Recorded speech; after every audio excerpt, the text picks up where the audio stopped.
mo ha? Ang Amazing Dance namin, may Japanese version na. Perfect yan sa akin kasi mahilig ako sa anime. Ikaw ba'y mahilig sa anime? Narito ang magpapasaya sa buhay mo. Pumili ng theme song na kinalulukuhan mo palabas sa TV. I-translate ang lyrics to Japanese. At voila!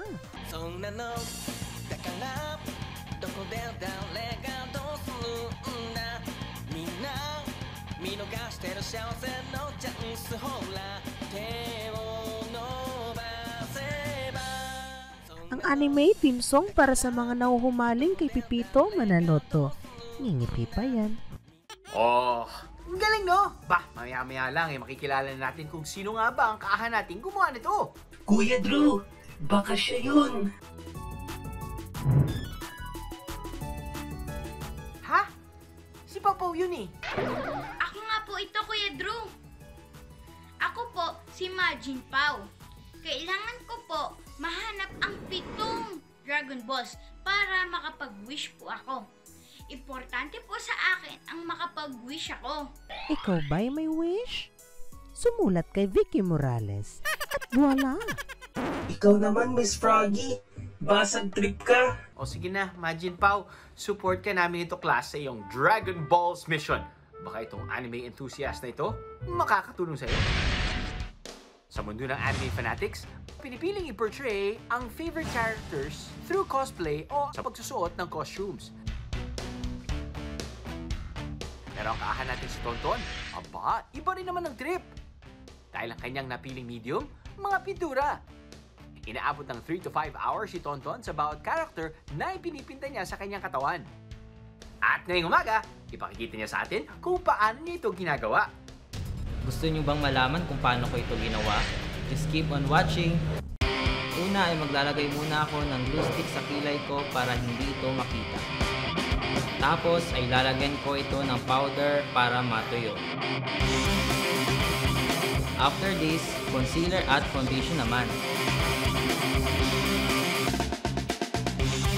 Pagkatapos ay pwede na akong mag-outline gamit ang black na pintura. And then, gagayahin ko na ang kilay, mata at bibig ni Goku. Ayan, nakikilala niyo na ba siya? Next ay mag-outline lang ako ulit using black paint to get this effect. Next na ang katawan.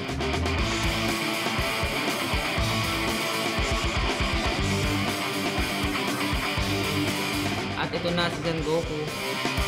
Kame, wave! Uy! Si Goku! Nako, si Tonton lang ito. Nagpapanggap lang ako si Son Goku. Ay! Hello po, Master Tonton. Kahit hindi po ikaw si Goku. Meron ka pa rin po ba diyang hawak na Dragon Balls? Actually, meron naman. Kaya lang 3 lang ito eh. Gusto mo ba? Ay, sige po, Master Tonton. Kukunin ko na po yan. Okay, eto na. Salamat po, Master Tonton. One step closer na ako para matupad na ang wish ko.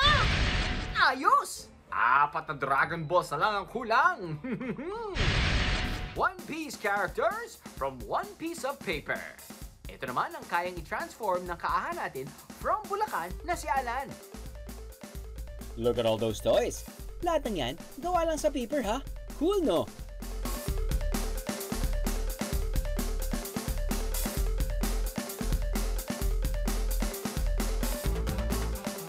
Bilang isang toy collector, malaking tipid din ito dahil kaya niyang gumawa ng toys gamit ang mga murang material. Ngayon, ipapakita ko naman kung paano gumawa ng paper cup. Meron ako nakahanda ditong template ni Luffy na kung saan makikita nyo to sa internet, sa Google. Search nyo lang po yun, One Piece. Magsisimula na ako mag-cut.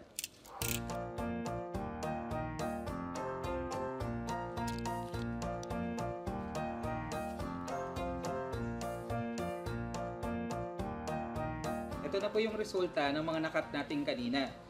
So, magpo-folding na po tayo. Ito pong white line na to, o yung white part, ididikit po doon sa kabila.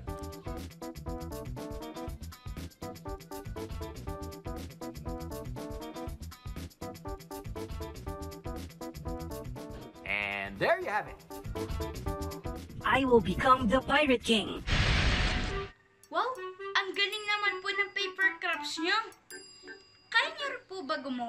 magical Dragon Balls? Naku, hindi na yan kaya ng powers ko, Majin Pao.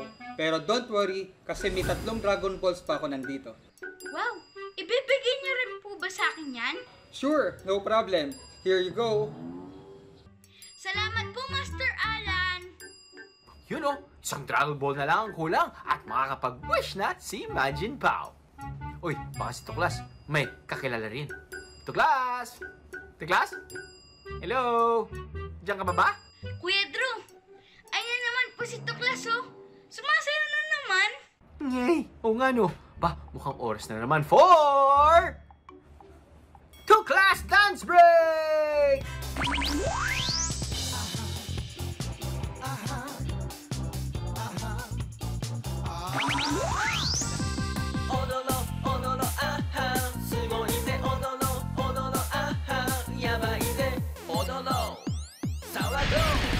Kuya Drew, Majin Pao, nahanap ko na po yung tinutukoy nyo kaninang kaahan natin na gumawa ng Japanese version ng isa sa mga paborito kong TV show theme song. Kumusta kayong lahat? Ito si Hachi Joseph Yoshida. He's a Japanese singer-songwriter na may kakaibang pagmamahal sa Pilipinas. 5 years ago, he studied in the Philippines for just a month, pero iba raw naging impact sa kanya ng mga Filipino. Kaya naisip niyang gawan ng Japanese versions ang ilang OPM or original Filipino music. I predict that the time will come when people all over the world will be interested in Philippine music. And I want to be a part of that movement as a composer. Ang ilan sa mga kanta na ginawa niya ng Japanese version, theme songs ng mga Kapuso TV show. Isa na rito ang theme song ng Pepito Manaloto.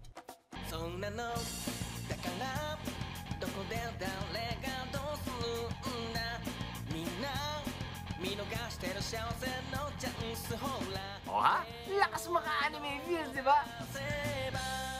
Hajimemashite, watashi wa Tuklas desu. Yoroshiku onegaishimasu.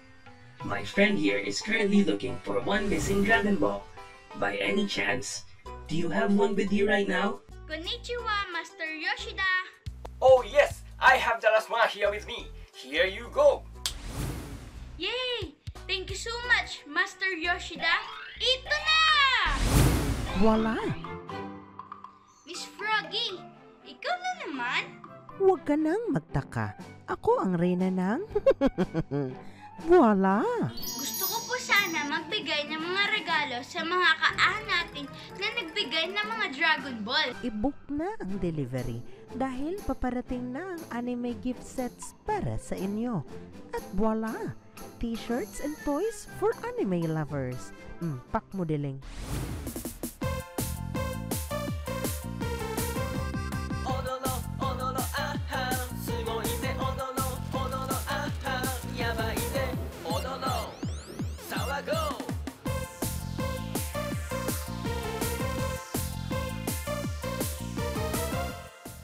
Masaya. Ganda. Aha! Very good, pal! Kahit anong panahon, it's always better to give than to receive. Di ba? Aha!